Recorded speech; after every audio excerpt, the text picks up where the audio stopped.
So in the paper, when they tell you to explain the effectiveness, you come and draw something like this. You're going to draw an LM curve, which is firstly as if it is flat, then it keeps on moving up and then becomes so steep. It becomes so what? We call this the LM curve.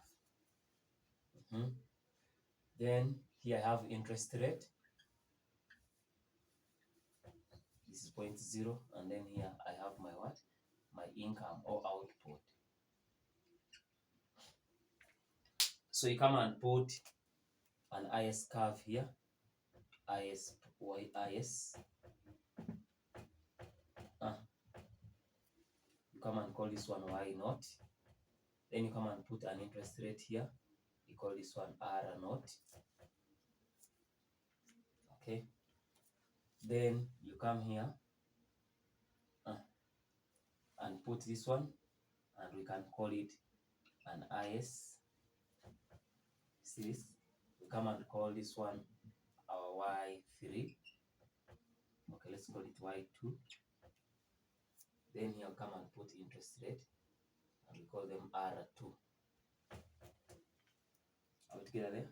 So we can come and we start by saying the effectiveness of the fiscal policy depends. The effectiveness of the fiscal policy depends on the slope of the LM curve. It depends on the slope of the LM what?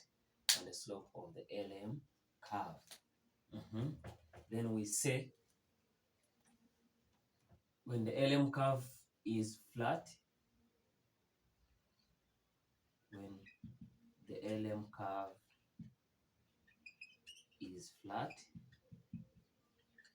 for example, you see around here it is what? It is somehow flat.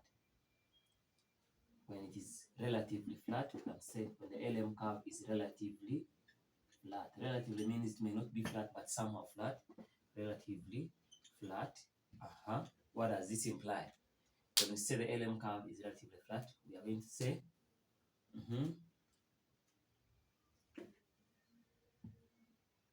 when the LM curve is relatively flat, we say